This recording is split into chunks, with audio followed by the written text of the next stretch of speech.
And Adam, you got my sneakers in the... I was going to find different sneakers I forgot in honor of you. I was jokingly going to buy you a pair of Nike socks. Well, instead, I bought you the tee. So, well, like, nah, it's a little mean. I should leave people alone. I feel like that's judgmental of me. Why would that be judgmental? I don't know. Because I'm judging your socks. So on this podcast, The Impact Network, we don't just highlight business owners. I know that seems like we're probably going to get a lot of business owners that are on this podcast because just generally speaking, business owners can impact people's lives positively in a very, very large way. But we also do get other people on here that are impacting other people's lives in a positive way. One of those people being my pastor, Matthew Sheehy, pastor of Christway Baptist Church in formerly Dyer, Indiana, now merged into Crown Point, Indiana, just before the Crown Point downtown square. Matt Sheehy is somebody I can honestly say I look up to very, very much. He's somebody that I admire. He's the type of religious leader that doesn't just lead based off of standard, doesn't just lead based off of what he thinks is right. He very much bases everything on his leadership based off of biblical principles, what Scripture says. Now, if you're listening to this podcast and you're not a Christian, first of all, I would be more than happy to talk to anybody about that in any way, shape, or form. I'm not going to force anything on you. You guys know that I'm the type of person, I'm an open book. I'm going to be transparent with you and that sort of thing. I'm happy to talk. So reach out to me. But that being said, I am a Christian and my pastor, and again, if you're not a Christian, you're listening to this podcast, you're still going to get massive value out of this. We're not just talking about godly things and that sort of thing the whole time. It's not just another sermon and, attending church via the Impact Network podcast. But we talk about a handful of things of how a spiritual leader can lead a church. One of the things we talk about that I found was very interesting is in business, I can hold my team members accountable. I can hold them accountable to, the work they're performing, how their performance is, their timelines, if they're meeting timelines, if they're slacking in any way, shape, or form, they don't turn work in. I can hold them accountable by firing them if I needed to, right? Or reprimanding them or whatever. But the leader of a church, they may have an employee or two, maybe a youth pastor, maybe an administrative assistant or somebody like that. But for the most part, their congregation, their audience per se, they're coming on their free will. They're coming to be there, obviously, for the church and that sort of thing. And that can be really hard on leaders in some way, shape, or form. And I believe that Matt has been able to really establish and figure out how to do that well, effectively, maintain great relationships with the members and allow the members to mingle and have great relationships with each other as well. So we do talk about that a little bit on how the pressures of leading a church and that sort of thing. We also did just recently go through a church merge, was very interesting, and we talk about that a little bit as well. And toward the end, we had a little bit of a conversation about serving in many ways God, and that was a very interesting conversation. You'll have to stick around for. It was literally like one of the last things we talk about. But one of the biggest things that in my life personally, the way that Matt has impacted me is at the moment, we support 30 plus missionaries with an organization called Core Missions. And I fully support those missionaries. So if there's a missionary in Jamaica, I fully support him, 100% of his support. It's not a braggadocious thing. It's something that I believe I'm called to do as a Christian business leader. But they're able to run their full ministry and their life based off of the support that I give them through that. The way I was able to meet them was through Pastor Matt, because he took a group of church people to Jamaica for a missions trip. And I made a deep connection with the pastor there, and then made a deep connection with one of the leaders of Core Missions. And that's where it started, and it evolved from there. And so by Pastor Matt being in the position that he was in and helping facilitate my relationship with this, just that one connection could save so many people across the world and help get the gospel to so many people across the world, just because I'm able to fund these missionaries. So that's one way of impact, is just connections, right? Relationships. So you guys are going to very much enjoy this podcast episode. If you are interested in learning more about Christway, I know that Pastor Matt does give the website for Christway Baptist Church. And once again, if you are interested, I would love to, be a conjoined guest with you. We do have services every Sunday in Crown Point, Indiana. So Thank you guys for listening. You're very much going to enjoy this one. Matt's a pretty funny person as well, so we'll have some laughs in this also. So I hope you guys enjoy this episode of the Impact Network. It's going to be a really, really good one, so buckle up and enjoy.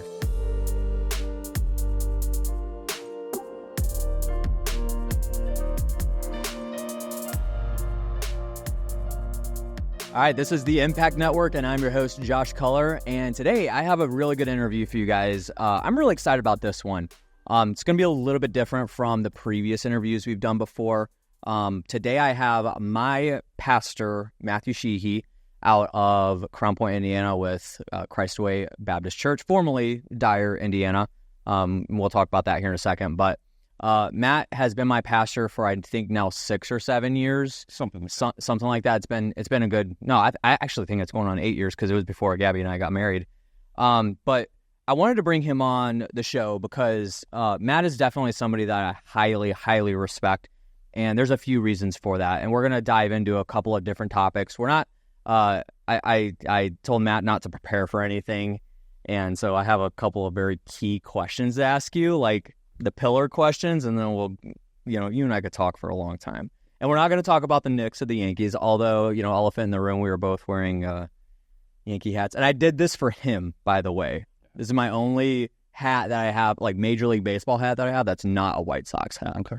So I hope you feel honored. I am honored. I told you, Gabby bought this for me in New York City, and I could have got it at the Maryville Mall here, but it's from New York City, so it's special. But Matt's born and raised in New York. We don't need to get into any of that, but there's a handful of things that I really definitely admire about you that are qualities that you don't typically get out of a pastor.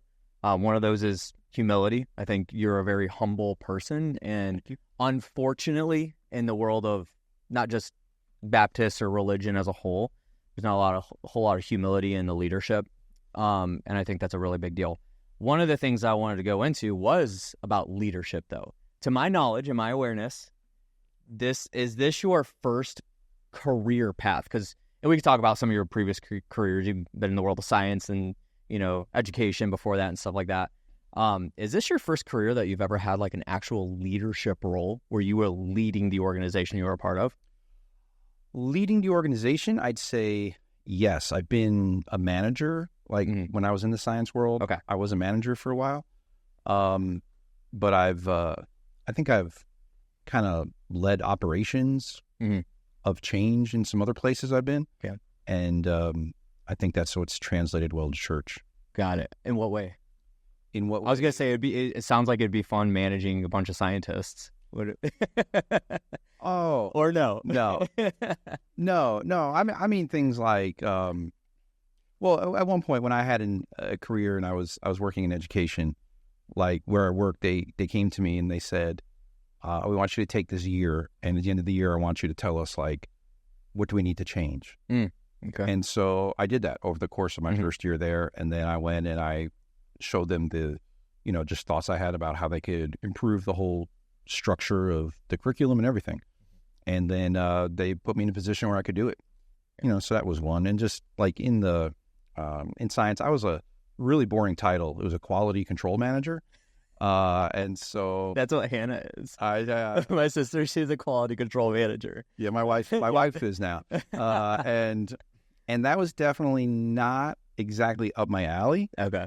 But I mean, that's a pretty anal job. Yeah. You know what I'm saying? Yeah. It's just like you're like a policeman kind of thing. Yep. And that is not me.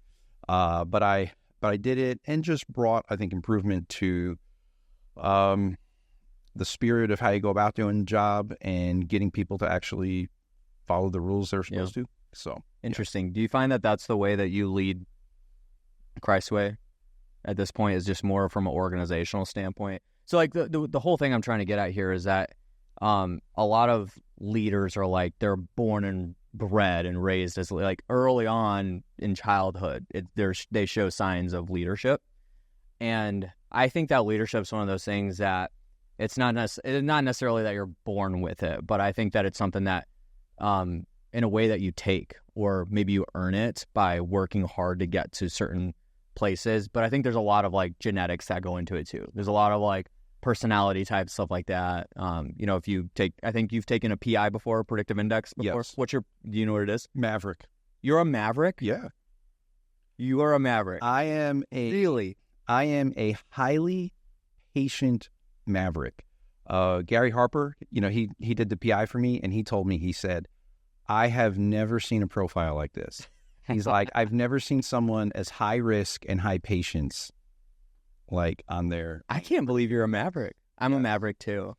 See, and I'm a patient maverick too, but I'm probably not near as patient as you are. Yeah, I'm more, I don't know, a maverick isn't necessarily a leader, though. No, not always. Yeah. Oftentimes it is, though. Yeah. But not always. Well, and I think that sometimes, though, is like when you think about that, like I think sometimes like a maverick tends to be a leader, probably because people look at a maverick and they're like, I want to follow that person. Yeah. But there's part of a maverick who's just like, I don't really want to be confined to the system. I don't want to be confined to the rules and how we do everything, and so sometimes that can make for trouble in leadership too. Oh, yeah. Yeah. So, but yes, I am a maverick. What do you think from a personality standpoint has been the biggest key to your ability to lead a church in the way that you have, especially with like the recent changes with the merger and stuff like that? Yeah. Do you think patience is a big key component of that? Yes, because especially within a church, you're not like, you can't hold people accountable like, hey, you didn't do your job and you're going to fire them. Yeah. Right. You know what I'm saying? Like, people are giving you in a church just their heart, to the extent that they want to be involved. And so I think you do have to be patient in that stance. Like, there's definitely ways that I would look and think like, I wish we could do this faster. But I've also seen, and I think you've also seen, where, like you mentioned, church leadership you've seen otherwise, where they abuse people doing that. Yeah. And push people away doing that, or make people become compliant, through shame and tactics and things like that. Yeah. And I really, really try to stay away from that. I think the biggest thing, if you ask me, like, why do people follow me, is because I'm like deathly honest about things. You are. Yeah.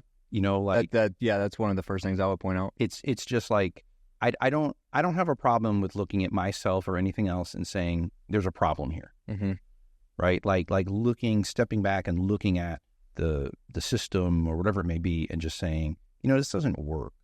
It's, there's a level of discernment there, but I think like when you take the lead and saying like, okay, let me tell you a story. What I think was something like huge, I think, for me. So 5 years ago, I started reading this book. It was called Bondage Breakers by Neil Anderson. Yeah, you told me. Yeah. I read that book after your recommendation. And I read that book, and I think that book, God in that book, just did a work on me where it really started showing me a lot of like brokenness I had inside, and a lot of it was over. I hope you don't mind the topic going here. No. But like it was over like just sexual brokenness. Yeah. Like kind of like I wasn't an abused kid, nothing like that. But just like the way I learned it, the way I thought about it, the way it affected my marriage, everything. And it really like did this tremendous like healing process in me, and I think is in my mind and my heart. And I was laying in bed one night and just thinking through things, and you just have these times you think, or you feel like God's talking to you. And it was like, I want you to tell that story to like the men in the church. And so my first initial thought is, yeah, I want to do that. And so we set up a day we were going to do like this men's breakfast. Josh, the week leading up to that, I've never been so stomach sick in all my life.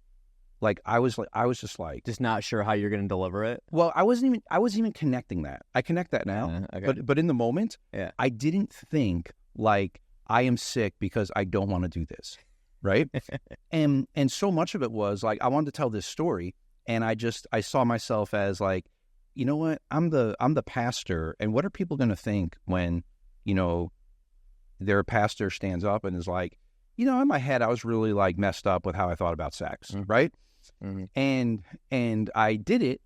We got up and I did it. I got to tell you, I was perfectly fine after that. Like once it was over, like I was perfectly fine. And just like the conversations that led to people, like no one was like, oh, no, you're not, I'm not coming back here anymore. Do you know what I'm saying? Like, I was just talking about like, just probably because everyone sitting there probably had similar problems and learn the same things very poorly. And I think things like that are like what people look at and say, like, oh, okay, like I like that he is like that and he'll say these things. And so I think that's part of it. Yeah. In the church world, I've grown up in and around it my whole life, but it's hilarious because to me, running a church, there are a lot of similarities between running a business and running a church. I have never run a church before, but just from observation, that sort of thing. And one of the things is a lot of times there's this shroud that a leader will stand behind and make it seem like they're impenetrable or they are invincible. They could do no wrong. Even if they do wrong, it's for a reason, that sort of thing.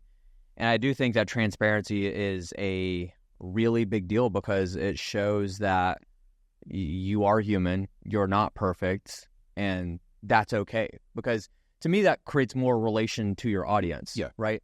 Now, there's obvious boundaries, obvious lines that can't be crossed and that sort of thing. But at the same time, you are going to struggle with sin the way the rest of us do. Sure.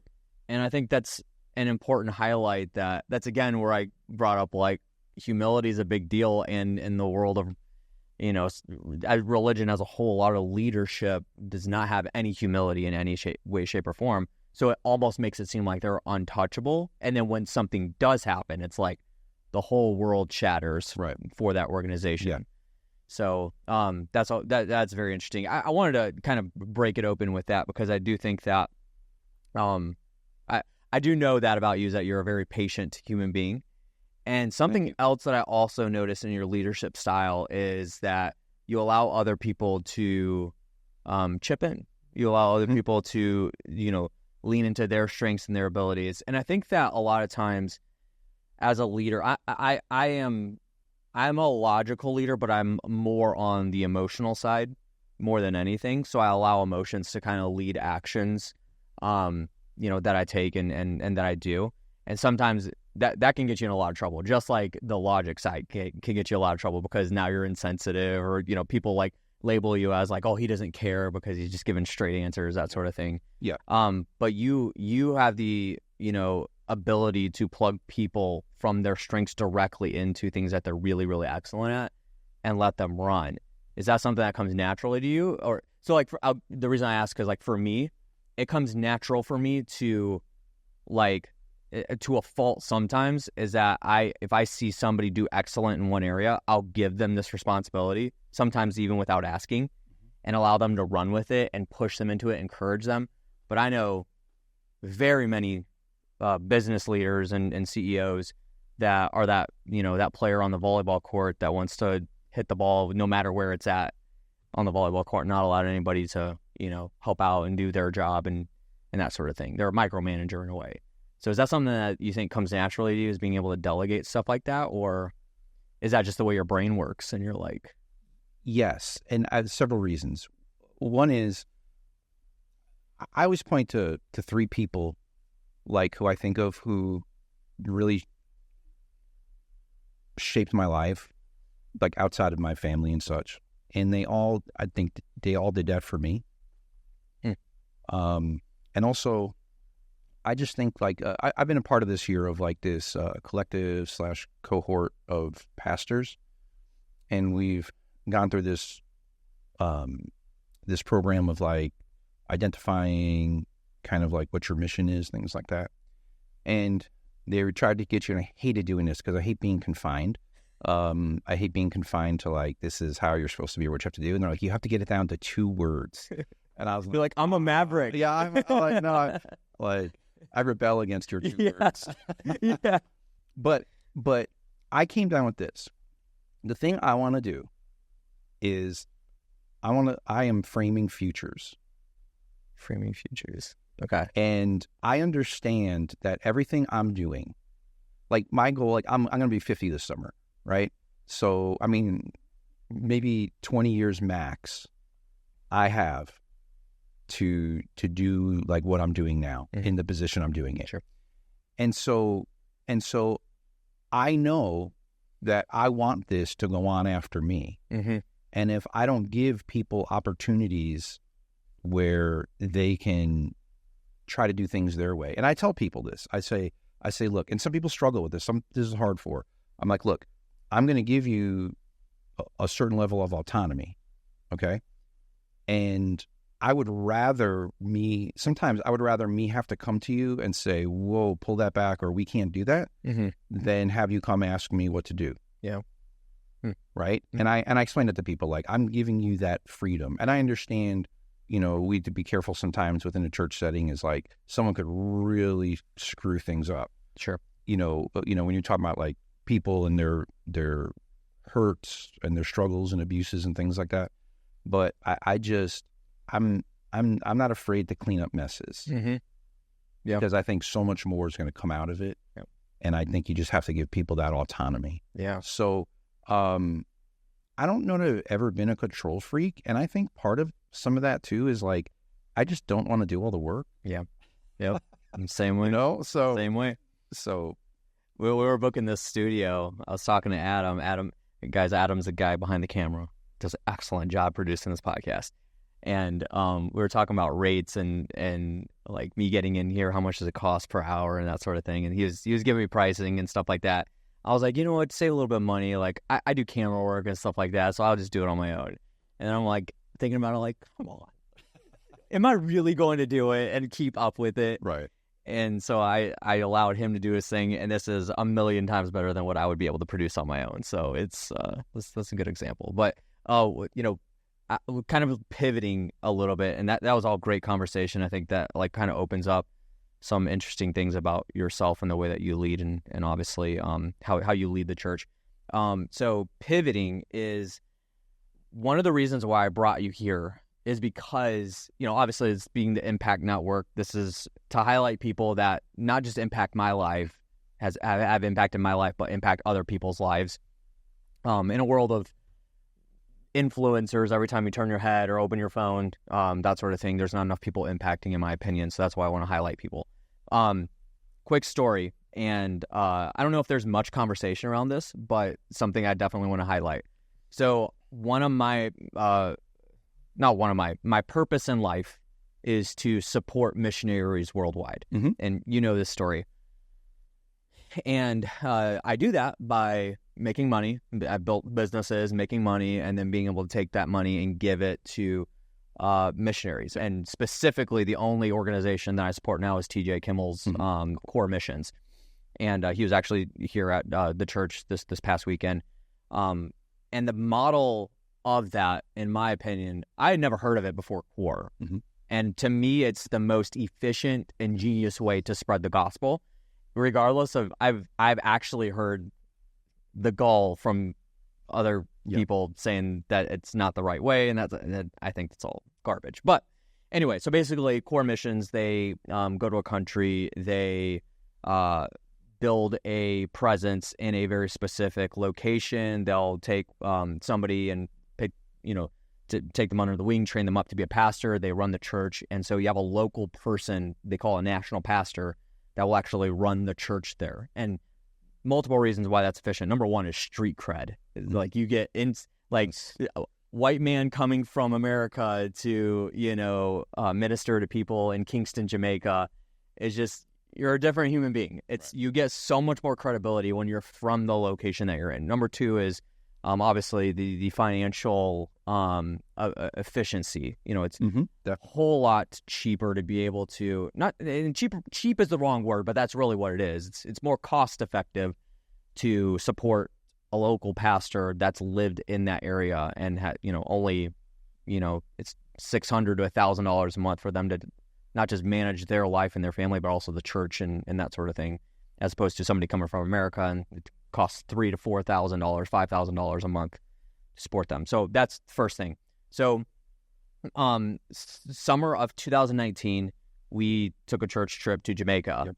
And I know you know this, but my mother was adopted when she was an infant by missionaries who you've met, my grandparents. And so that ultimately kind of rooted my heart for missions. Mm-hmm. And then my senior year of high school, I took that exact same trip to Jamaica with TJ and my entire high school graduating class. And we went on that trip, and that planted this major seed. But I felt like I was like, man, like, I don't feel like I'm fit to be a missionary. I don't feel like I'm called, but I got to do something and I don't know what it is. So even at that point, I started giving to missions, and that was the only thing that I gave to. And even though it was only like, at that point, being a senior in high school, I could only give a couple $100 a month type thing. Then we took this trip and we sat down with Stan Cummings, who's out there in Kingston, and we were sitting around the pool, me, you, Stan, and Nate. Nate. And we were talking, and I literally just had this thought pop in my mind, like, hey, Stan, how much does it cost you to, like what's your monthly salary? And I wasn't asking, and you always give this example in church, is like we always think about money, and we instantly go to that, but some people don't care across the world and that sort of thing. And so, long story short, I made this relationship with Stan. He was the first pastor that I started supporting. And that night, when I got back to my hotel room, that was only at that point, that would have been 4 months in full time into my business. Okay. You don't know this part. I got to my hotel room, I checked my email, and I had 2 clients cancel services with me. Wow. 30 minutes after that conversation. Okay. So I'm thinking, like, because I went into this conversation with an expectation of, like, yeah, it's probably only, a few $100s a month to support him. Yeah. I could swing that. And then I walk in and instantly I lose, I think it ended up being like $3,200 a month in revenue that I would lost in one night within that 30 minutes. So to me, it was like the devil automatically intervened. He's like, you ain't doing this. But then, long story short, I was able to persevere through it, and it was, it's been great since. But you introduced me to that, because had I not walked in the Christway and started being a part of the organization, and you having a heart for missions and being willing to partner up with CORE, I wouldn't been introduced to CORE necessarily and be able to help accomplish my purpose in life. Awesome. And so that's the whole point of this, right? Like, you did one thing, not intentionally. You didn't intentionally bring me to Jamaica to make a relationship with Stan, to make a relationship with Nate and CORE, and to start supporting missionaries. Does that, is there anything that you want to add on there that you think about? Yeah, I think it goes back to what we were just talking about, is that you just have to give people the ability to discover, right? I think discovery is one of my core values. Discovery. Yeah. I've never heard of that as a core value. You have to have, whether it's in relationships, whether it's in, and maybe some of that comes from, I had this R&D past in science at one point, but it's just you have to give people that chance, and you have to create those opportunities for them, because otherwise they're not going to create them themselves. Some people don't even know. I don't even know. Yeah. You know what I'm saying? I don't even know what could open up when there's a new possibility. And, and if a new possibility opens up, I'm not going to be the one to do all the work for it. Mm-hmm. And so, you have to hand that off to someone else and guide them through it. Yeah. I think that's part of, from what I observe, I think that's part of being the pastor, is putting someone in the right position. Definitely. To do something big for God. That's, and in the grand scheme of things, the amount that I'm doing is minuscule to what a lot of people are doing, but I believe I'm definitely doing a lot for God, because, like TJ said yesterday, without finance, we can't run our churches and our ministries worldwide. So that's a story I wanted to share with just, the audience, knowing a little bit more about me. But the person who really brought me to that was you. Thanks. And that's something that, I hope you take away and and learn and help influence other people in the church that could potentially have the same, legacy left and that sort of thing. So, yeah. And that's a direction that I've, always wanted to go into, and I just never knew how to take it. And then I was introduced to it passively that way. Just interesting how things like that work out. So pivoting to another kind of destination here is, recently we went through a church merge.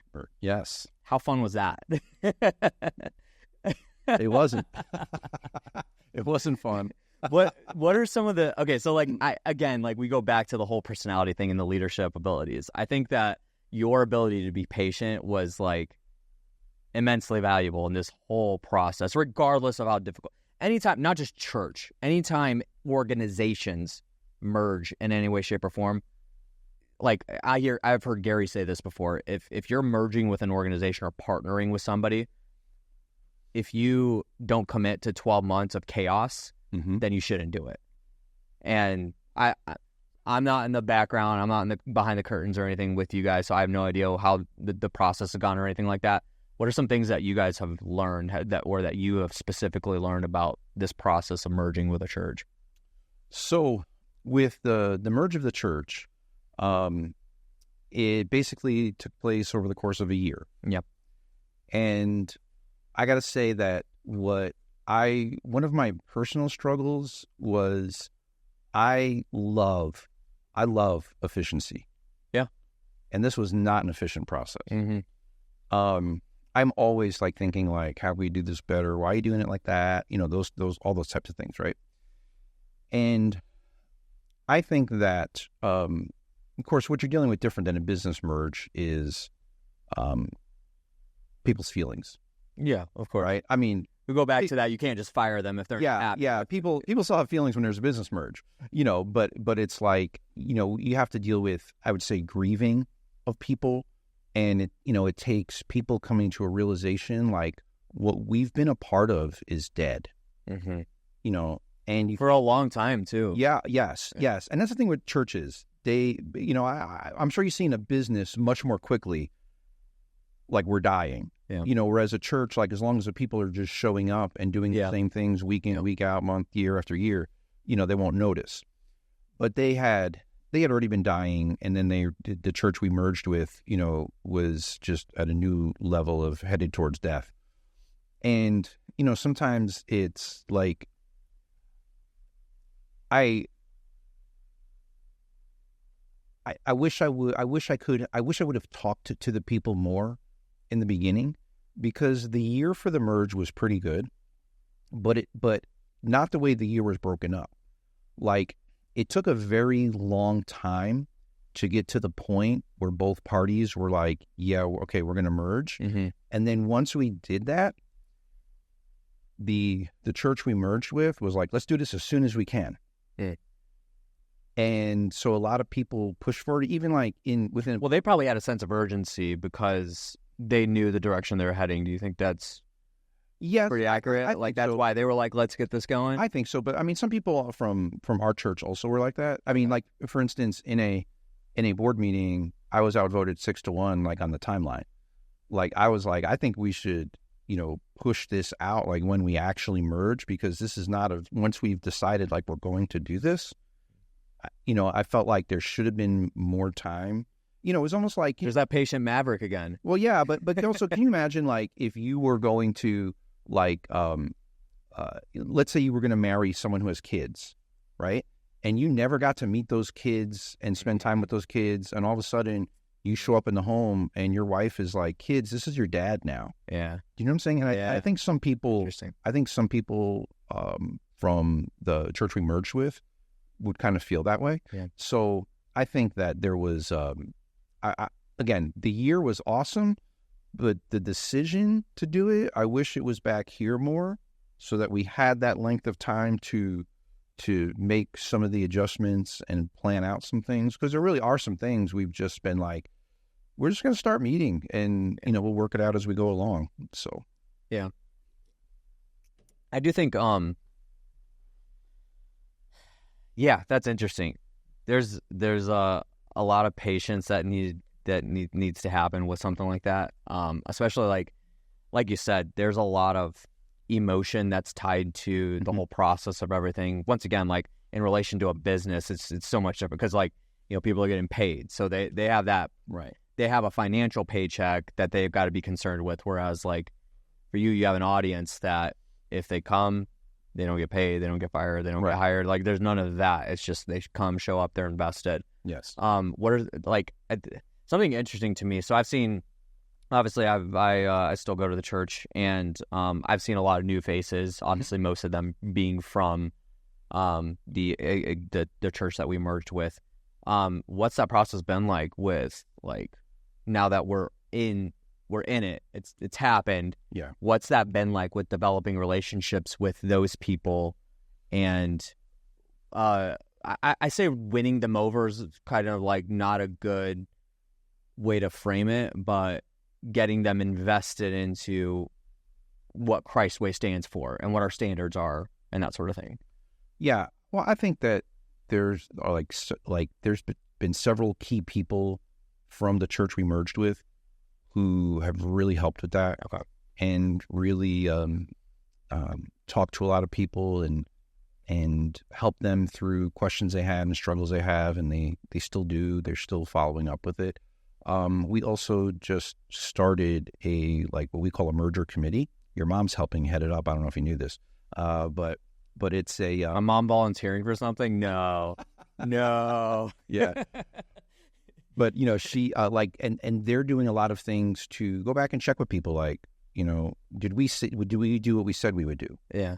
That's good. Like, have we had surveying integrity? Yeah. And just like, what do you think are issues? What aren't? And I've tried to just do things one-on-one with people, so that I get to know them, get to know their concerns, just ask them questions about if they're struggling with anything. Like I went to lunch today with someone who, I think he was a little nervous, when he showed up for lunch, and I just said, there's no agenda. It's just that I haven't gotten to know you, in the last 3.5 months. And so I just wanted to kind of, pick your brain, just hear if you have any concerns or worries or things like that. So I think like that. And I think too, so much is done in the church service, in the preaching. I know I've said some things that have really cut some of them pretty hard at times. Mm-hmm. But for the most part, they've come to me, okay, yeah, that's right. You know what I'm saying? Yeah, so, for sure. And so I think I think there's just a lot of, kind of equity I've built up with them that you can say things like that at times. And that has helped. Yeah, for sure. So I want to go back into one of the most interesting things that I've heard you talk about is your story of becoming a pastor. Okay. Because so as respectfully as I could possibly say this,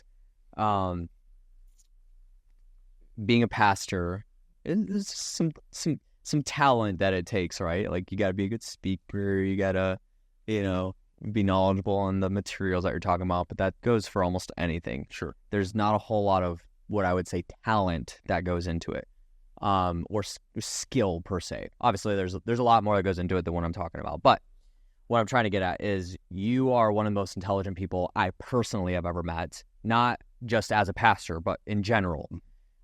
You're a scientist for a career and that sort of thing. Tell us your story about I've heard it, but I want other people to hear it. Your story about how you became a pastor, because you could definitely be somewhere else right now. Well, I guess doing other things. How far you could be working for Elon right now. Okay. So I got to say this. I don't embrace the whole I was a scientist thing. No, which is funny because I don't really love science that much. Okay, Josh, one of the most important things to me in my life, like if you cut through any humility, any of that, right, is I just want to be good and admired, and you know what I'm saying, it's like that. Yeah. And when I was a kid, I wanted to be all sorts of different things. I was all over the map, of what I wanted to be. But the thing I wanted to be was I loved entertaining people. I'm not saying I wanted to be an actor and things like that, or ever, thought seriously about those types of things. But I just mean it was I wanted to be good, the best. I don't even know if the best is the right word. I didn't care if I was the best. It's almost like this. You may not be the best athlete in your sport, but if you might have the most endorsements, right? You get what I'm saying? And you have that brand trust, recognition, things like that. And it's I'd almost rather be that than be the GOAT, if that makes sense. Yeah, it does. And so I was standing in line to sign up for classes at my community college because I did not apply myself whatsoever in high school. And I was looking at, and there was a sign there that said, it had salaries listed of what degree would get you the highest salary. And on the top of that list for the year they had these, it was a chemical engineer, straight out of school. And I'm like, people have told me I should be an engineer. And I kind of liked chemistry, not really, but I had switched schools my senior year to take AP chemistry. Okay. But it was really only because my excuse to go there because I liked a girl that was at that school. Okay. And I think you've heard that before. Those, Yeah, it's not time for that. But anyway, yeah. So I started in chemical engineering. And I did a year and a half a semester of engineering, and I hated it. I failed 2 engineering classes, like when I was in college. And so then I found I kind of did like chemistry. And so then I ended up going up to Syracuse, and for like my junior, senior year, and I transferred there, and that's where I met my wife. And I started applying to like PhD programs. Okay. And pretty much if you're in the sciences like that, you go for free to a PhD program because you do like a semester of classes, maybe. And then you're doing independent research. So it's like you have these professors who are getting grants for their research, and you're doing it. So they're basically paying you. I mean, they also give you a stipend to live on. Like it was like $1,000 a month or something. Again, this was 1997, 98. Yeah. It wasn't a lot of money, but it worked. Yeah. You know what I'm saying? And so I started that, and it was at that time like that I was working on that. So I ended up going to Duke, and I had an opportunity. I had a scholarship to an Ivy League college at that point, and it's like several colleges I could have went to, but I went to Duke. This is interesting because isn't Duke one of the hardest schools in the country to get into? Well, it's up there, but it's completely different on a grad school level than an undergrad level. Okay. Yes. It's a complete. I'd seen something that said it was like one of the top 5 hardest schools in history to get into. Well, but also like there were people. I had a professor who was at Syracuse who was upset with me that I went to Duke because Duke was not nearly as good of a chemistry school. Okay. As so there's some of specific schools that have like superior. Yes, like the Ivy League school I got accepted to, could have had a scholarship to, was like the 5th or 6th ranked chemistry department in America. Okay. Does that make sense? Yeah. It was not. Yeah. Okay. But I liked Duke. I wanted to go somewhere different. I'd lived in New York my whole life. And I wanted to go just, be nice, cool, go to the South. They had I liked medical chemistry. And so they have, Duke Medical Schools, like you could do all sorts of programs with them. So like I worked on this thing where we tried to make an artificial pancreas to treat diabetes. That's what I did when I was there. So anyway, when I was there, I was only there a couple of weeks, and I was in a church, and beyond a shadow of a doubt, I know God called me into the ministry. Mm-hmm. And I didn't want to, and I hated it. I hated the thought of doing it. Like I wanted my PhD. Now, again, I understand this. I still don't really love science. It's just sort of the avenue and lane I ended up in where I thought like I could be successful. Okay. If that makes sense. You had confidence in it. Yes. You had confidence in it taking you to where you thought you wanted to go. Yes, but where I thought I wanted to go wasn't so much like I would have this job or make this money. Money's never been like this huge thing in my life. It's not a motivation for you? No, it's never been like the huge. That's not normal for Mavericks. I know, but I know I keep bringing that up. I that's how I test it. Okay, I know you may not. No. It's it. I believe you. I believe you. But I was. I'm just pointing out how different the personality type is. Yeah. Which is why you're a perfect fit for where you're at right now. Yes. So was that a joke about how much pastors make? No. Okay. No. Anyway, so like I was gonna say that you didn't when you were looking at the sheet. Being a pastor wasn't on the list. No, I mean they didn't offer that major at my. Okay, gotcha. Okay, so but just I had a huge internal struggle about what to do because I wanted to be important. Yeah. And I thought like having that PhD, etc. Mm-hmm. What I don't know if I've ever like said this much publicly or ever at all. When I was at Duke, I failed my first test to proceed in the PhD program.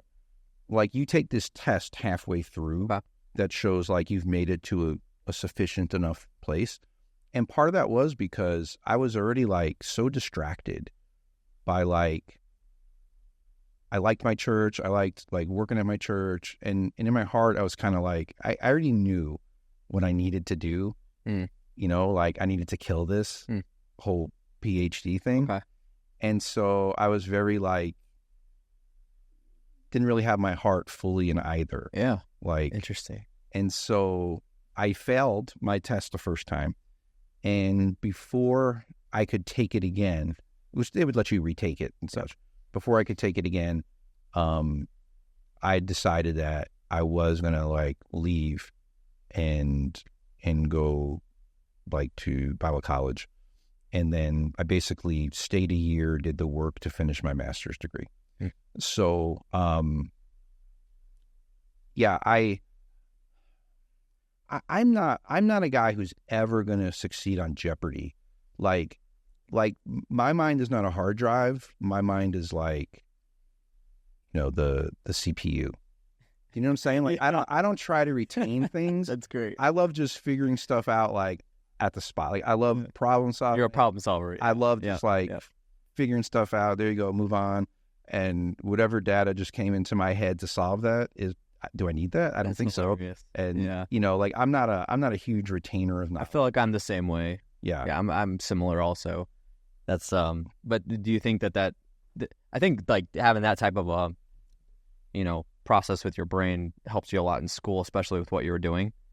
Do you think, because there's probably a lot of problem solving that goes into the line of education that you're absolutely, and also school. There's just a game you play with school. Okay. Do you know what I'm saying? Yeah. And like, is more like you know how to play. You figure out how we play the game. Okay. You know how we play the system, and that's why you failed the test. Yeah, maybe. Yeah. So that's interesting.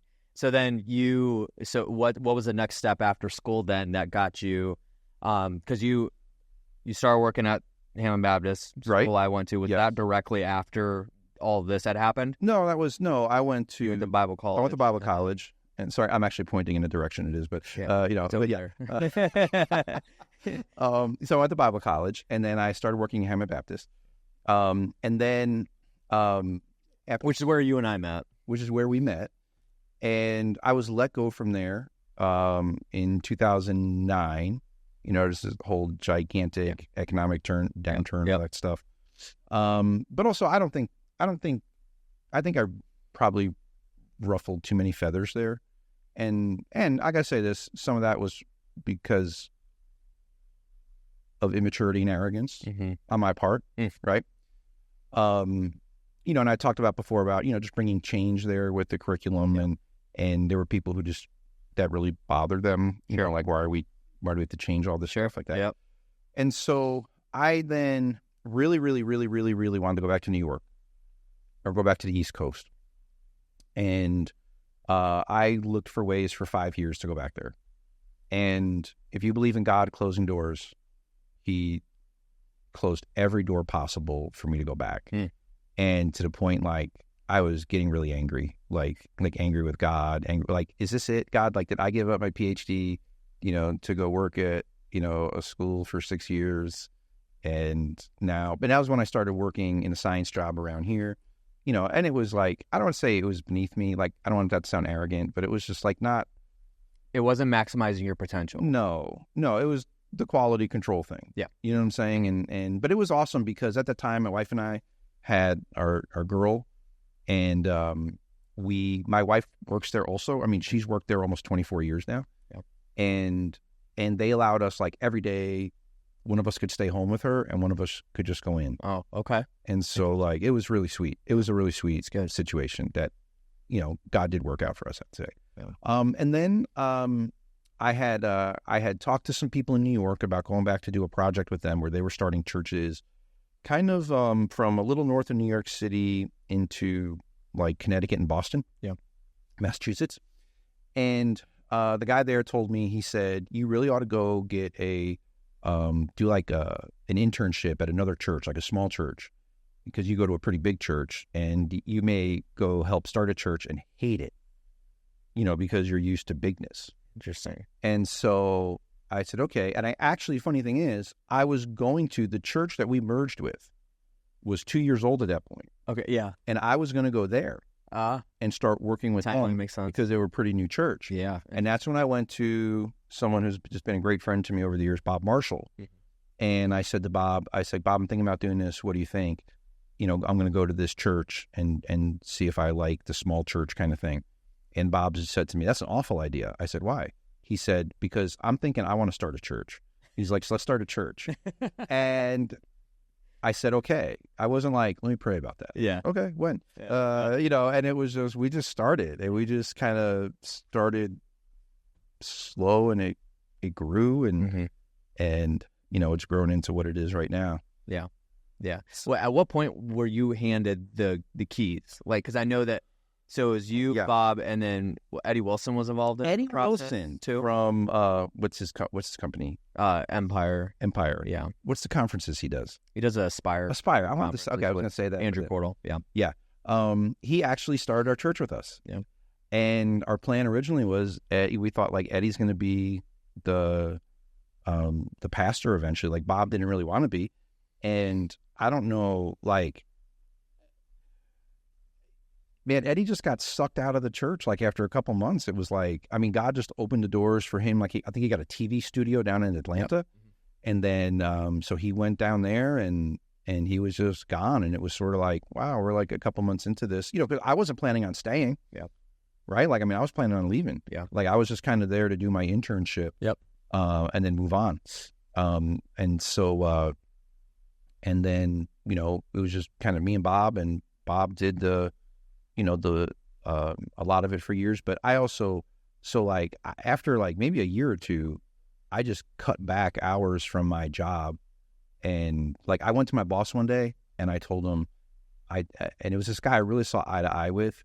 Like he was also this type, he was definitely a maverick. I mean, you don't have to take the PI. He was a maverick. Yeah. And he would butt heads with people in the corporation over like how everything was run and all this stuff, right? Like people with no vision, just like, you know, you had like 30 something labs in this corporation, but none of them really coordinated anything together. And, you know, and he would try to do stuff like that. And I just told him, I said, hey, you know I'm the manager and all, but I want to cut back to like a regular job. And I want to because I want to be able to just do more to try to get this church off the ground. And I thought he was going to freak out. It was Christmas Eve. It was Christmas Eve. And he said to me, he goes, can I tell you something? You can't tell anyone? I'm like, yeah. He goes, I'm out of here this next year. Yeah. Because I totally understand. I just want to do something else than this. He's like, so I hear you. Tell me what you want to do and you can do it. And interesting. Yeah. Okay. So, yeah. You know, so that was incredible.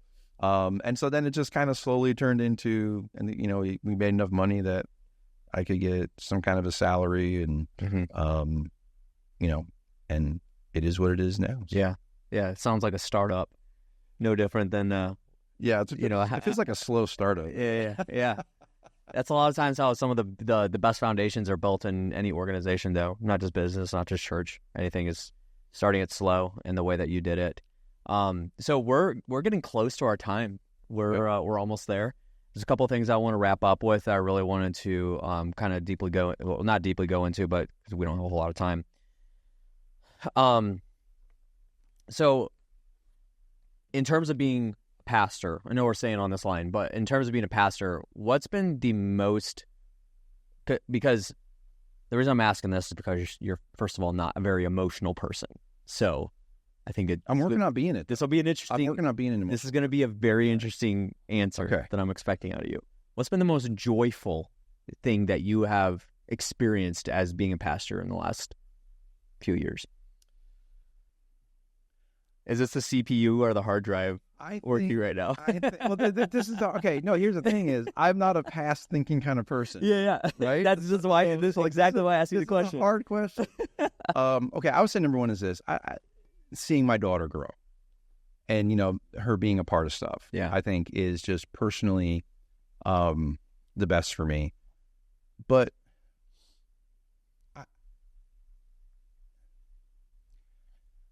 I think seeing people become free from a lot of bondages, and especially religious tradition bondages that have caught them and chain them and seeing them free from that, I think is the thing that makes me the happiest. Yeah, that's good. I love that. One of the things to piggyback off that one of the reasons why, we have lots of options to be able to go to different churches. We live in an area where it's like there's a crazy amount of churches that we could, attend and go to.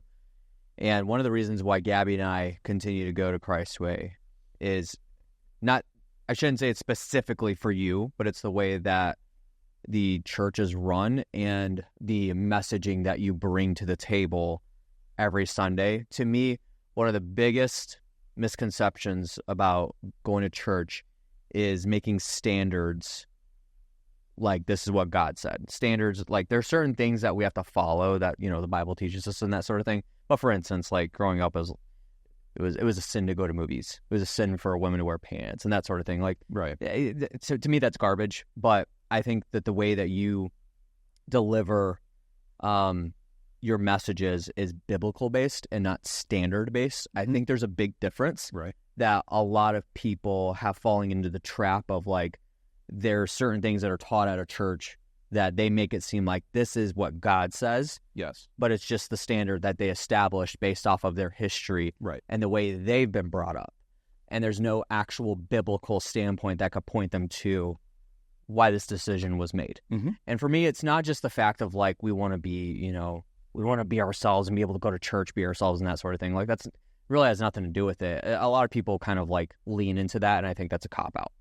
For me, I think that it is a very big deal to be able to go to a church and know that we're truly going to get biblical-based teachings and not standard-based teachings. Yeah. Is that something that you like think about a lot and you try to lean into, or all the time? I'm a person who, when I was younger, was a tremendous liar. Like I was too. And you can ask my mom. And I mean, like, I don't know if you could ask people because they didn't know that I was lying. You know what I'm saying? Like, mom knew. Oh yeah, okay, your mom knew, but oh wait, that means I'm not a good liar then. Yeah, exactly, maybe, right? If your mom knew. And I'm just saying is, God, I got really convicted about that, and I became very into truth.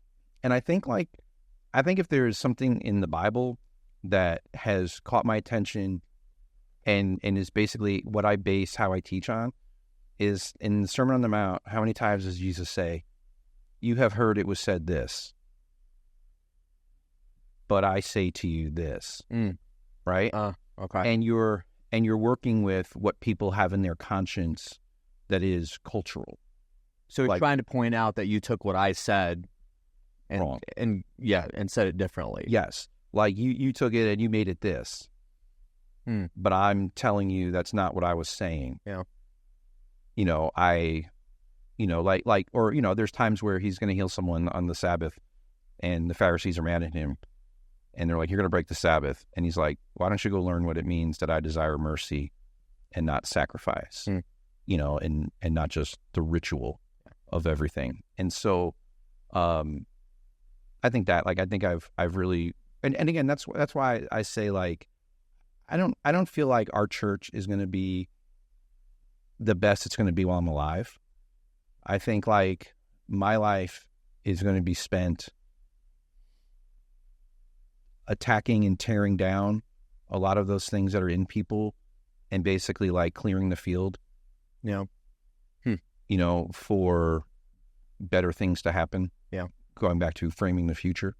So I love that. Framing the future. That's something I'm going to think about a lot. I've never heard it presented that way. I think that's good. Last question that I really wanted to ask you, that is something I kind of want. You've probably said it from a sermon at some point, but in a nutshell, what do you believe God is?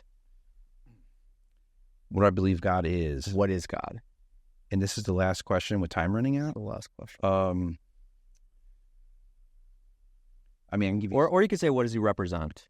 Either one of those words. I think God represents a love like most people have never known, of someone who would create you and just create you for a purpose. And when we have strayed from that purpose, he has done the work to bring us back to it. I think God... Even when we don't want to. Well, no, I think there's a partnership that goes on there. Like you have to be willing, you have to believe. But I think God is someone who he's a builder, from the beginning, it's like he made the world and he looked at people and said, I want you to build this out. He's creative, and I don't think his creativeness stopped, like in the book of Genesis or whatever. Mm-hmm. I think it's just, he wants to work with us. He's a partner, companion, a boss, a Lord. There's so many words that go into it that kind of build the whole picture. Yeah, for sure. Maybe you can remember better than me, because I think this is a good staple to end the podcast. There's something that TJ said yesterday when he was giving a message about something like, why is it an honor to do a good work for a earthly king, but a sacrifice to do it for our heavenly king? I'm laughing because I put that... Is that the way he put it? I put that in the quote was, why do we consider it an honor to get a commission from an earthly king and consider it a sacrifice to get one from a heavenly king? Yeah, because he was talking about the commission, the Great Commission, and that's where that stemmed from, right? Yeah, I'm sorry. I'm laughing because last night we had our small groups, and I put that quote as one of the questions, like, what do you think about this quote? Yeah. And everyone was saying why they liked it, and I said, okay, I dislike it. There's something about it I just dislike. You dislike it? It would take a long time to explain. Would it? You can't say it in 2 minutes? Adam, do we have 2 minutes? I'll pay extra for it. Can you compress it in 2 minutes? I think it minimizes. I think it minimizes what people sacrifice and what they go through. The man who said that was this incredible missionary who died before he was 30 because he was going to these places that didn't know the gospel, and he, had all these, he caught diseases and things like that, right? Like, that man sold out his life and gave it to God. It's a pretty big sacrifice. But it is. But then I think sometimes, like as a pastor, I hear things like, I worry that, the single mom who comes to our church is going to feel like, well, am I not sacrificing? Like, my life is hard and I'm trying to get through my struggles and my hurts, and are like, are you telling me like me doing things as God would want me to do is like, it's not a sacrifice? Do you know what I'm saying? I just feel like it minimizes people's struggles. So you think it's just subjective? Yes, absolutely. Interesting. Maybe we'll have you back on and talk about that more into depth. I want to hear more. Pastor Matt, thank you for being on the show today. It's been fantastic. There's so many other things that we could talk about, but thank you, first of all, for showing up, delivering value, and being willing to be open and tell us a lot of good stories. And, obviously, again, like one of the main reasons why I go to Christway has a lot to do with the way that you run the church and the way that you deliver messages from the pulpit and you lead and that sort of thing, allowing other people to step into roles that they love. My whole family is involved in so many different ways in the church, and I see that happen, and they don't get micromanaged and that sort of thing. And I think that's one of the reasons why they've been along because my whole family, they're all servants. They're all like, yes, they love to serve. Yes. So that's good to see, my family be able to grow in that. Yeah. Thanks for having me. Yes, this will be this will be a very, very big highlight episode for me. So I appreciate it. But guys, that's going to do it for today's episode with Pastor Matt Sheehy, pastor of Christway Baptist Church in Crown Point, Indiana. Website, Christway Baptist Church? No, what it is? Just or changed? CW.church. CW.church. That's it. Oh, man. That's good. Yeah. Who thought of that? Me. More importantly, where'd you get the domain from? I asked Paul Walker, and he's like, I looked it up, and he's like, yeah, we could buy this. I was like, let's buy it. It was available? Yes. Okay. Yeah. Wow. I know. Well, anyway, okay, cool. So if you guys are in the Northwest Indiana area and you're looking for a church to go to, I personally go there. So if you wanted to, go with me and have a conversation with me, and then obviously check out the church, that'll be fantastic. You go to cw.church to be able to check out the service times and that sort of thing. But This has been the Impact Network, and I'm your host, Josh Culler. Thank you so much for listening. If you haven't subscribed to the show already, make sure you do. Leave a nice review and reach out if you have any questions or concerns. Thank you so much for watching and listening, and we'll catch you guys on the next one. See ya.